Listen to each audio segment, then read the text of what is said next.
The fighting is over, and now the questions begin. What happened to the fearsome Iraqi army? How did the Allies win so convincingly and so quickly?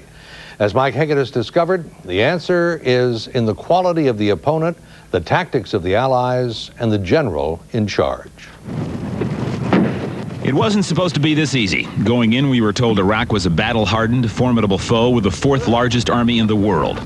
Wrong. I don't know where they got this figure of the Iraqi military being the fourth largest military in the world. It really is a third world army, and I don't say that in a denigrating way. I'd put Iraq about 9 or 10 on a good day.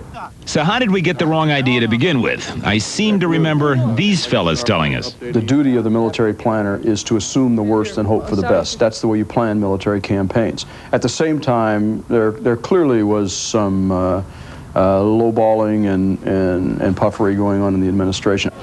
So it turns out we beat an army that in truth was nowhere near a match. And we beat it because it was led by someone who, it turns out, was a military imbecile. Our military had 5 months to put together a battle plan that was very specifically directed toward targets, the locations of which we knew very clearly through satellite technology and also the fact that Saddam Hussein fixed his forces down there. All those things contributed to this kind of a victory. And given all that time, the plan we came up with pounded the dickens out of those fixed forces from the air and then encircled and squeezed the rest of the juice out of them on the ground. All of it done with better weapons and a better trained and motivated army. And I'll tell you, this is the best army that I ever saw in 31 years. This is the best one. But we also won because we smartened up. Lessons we learned after Vietnam and lessons from General Norman Schwarzkopf's childhood. Out of Vietnam and the wars before it came the Goldwater-Nichols bill in the mid-1980s. You never heard of it. But what it did was set up a mechanism by which the next war, this one, in the field there would be one commander, one guy in charge. You don't find the Navy competing with the Air Force competing with the Army competing with the Marines about who is going to do this or do that.